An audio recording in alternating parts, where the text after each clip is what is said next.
This part work has been supplied to me free of charge from Fanhome.com. Please pop along to their website and see all of the other build-up part works that they have to offer, as well as other collections of collectible things. Thank you once more to Fanhome for providing me with this kit. I hope you enjoy the build. Hello, I'm Chris, this is Gross Models. Welcome to issue 20 of Building Robocop. In this issue we're continuing with the left leg. Left leg? Is it left leg? It's left. Yes, it is the left leg, just checking. But first, of course, we're looking at the magazine, continuing to look at prosthetics, but this time for Robocop himself. I know last time we were looking at actual prosthetics for real people. This is the bits that make him actual Robocop. So all the makeup and stuff on there, all good. So yes, the left lower leg we're doing this time. We've got another big metal armour piece. Some plastic inner pieces which we're going to fit to the bits that we were dealing with last time, and then putting that together along with the other bit and the foot and everything, getting the lower leg basically complete, except for the detail pieces, which might be next time. It might not be, I don't know. I haven't cheated and looked ahead, but we'll get to that very soon. Work or servitude? Yeah, at what point do robots become, well, when they become sentient, then it becomes servitude, I think. Until that point, then they're just machines, so it's fine. Bioplastics, that's interesting. It's a plastic that's also not necessarily alive, but yeah, interesting. I'm sure that will be of interest. I may go back and read about that because I'm interested in a lot of this tech stuff. Not so much the background of the movies and stuff, but the tech stuff is always of interest to me. So let's clear this out of the way and let's get on with the build. So today's parts, we've got the big other lower leg part, the plastic bit that we're going to be fitting first, 3 different types of screws, and we do need, from before, a couple of other things. We need the bit that we've been dealing with, the internal knee joint, the little piston thing from the outside, and the foot and lower leg. This is basically the other side of that we've got today. So let's put those aside for now. We've first of all got to attach this to the interior here, where I thought it was going to go, but actually lower. So what I do need to do is get this rubber bit further down out of the way again, because this is the other side of that, which goes on just about there, pretty much like that, and that's held in place with 2 of these EP screws. Let's get those 2 out from there. 1. Come on, there's one more. It's right down by the edge of the bag. There you go. So I can put those aside for safekeeping. So these screws go in across the top there, just as you would expect. 1 there. As ever we're getting these in, it's always a good idea to get both screws or all the screws in place before tightening them down, just to make sure everything lines up. It's pretty much got to on this, but it might not, so it's always worth checking. Once again, apologies for the visuals being a bit rough, because it's black screws going into a black hole on a black piece of plastic surrounded by other black pieces of plastic and rubber. So there's not a lot I can do about that. I can't make it any more visible than it is. So there we have that. Now I can tighten up the first one again.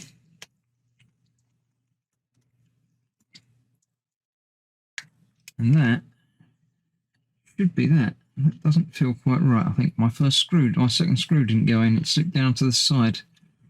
Wonder why it wasn't tightening fully. That feels better. Now that tightens in place. So that's that. So that will slide back up to cover that now. Then what do we need to do? We need to bring in the leg piece from last time, and this is going to attach onto there. It'll only go one way round because of all the way the holes line up. That's going to go on there like that, and then we need some of these EM screws. Yep, 2 of those. I'll be using more later because there's quite a few in the bag. They normally give you one extra screw to what you need for any given stage. That's generally a good indication that there's more use to come out of them. So these are going in the two outer holes there to hold the knee joint in place.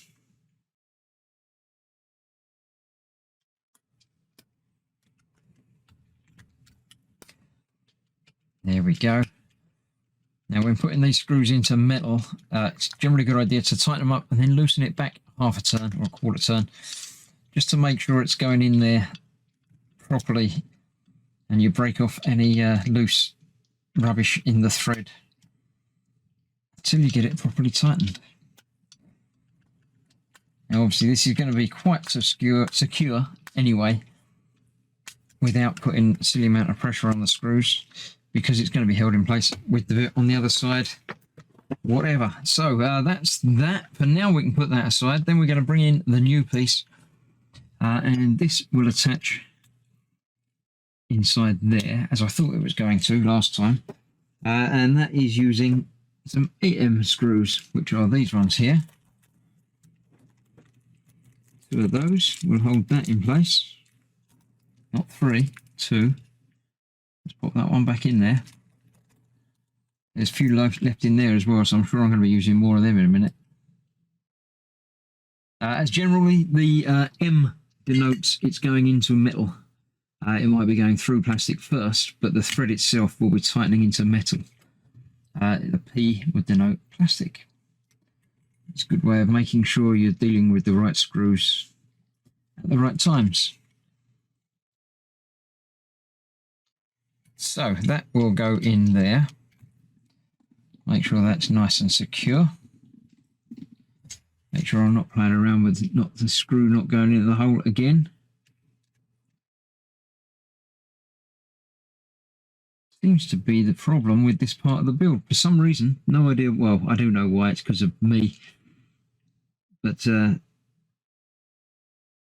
and get that lined up properly. There we go.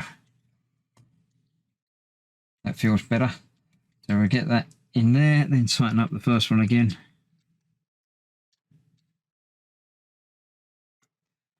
Make sure that's secure as well.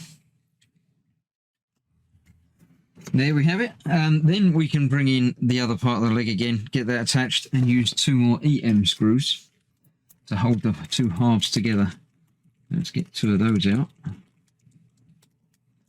And that will only leave one in there, so that's almost certainly the end of those. So this is going to go through, we've got a big post that goes through the middle that we haven't done yet. Like that. I do like it when parts come together nicely.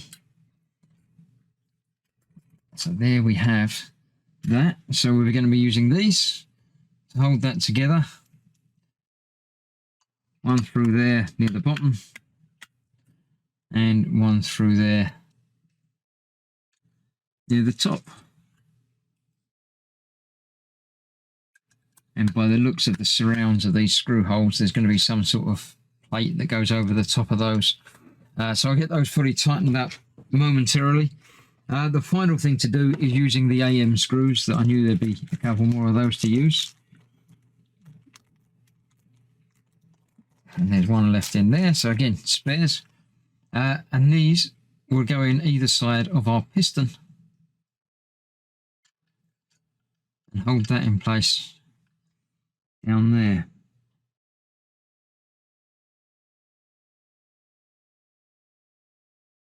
Get that lined up and get one side in.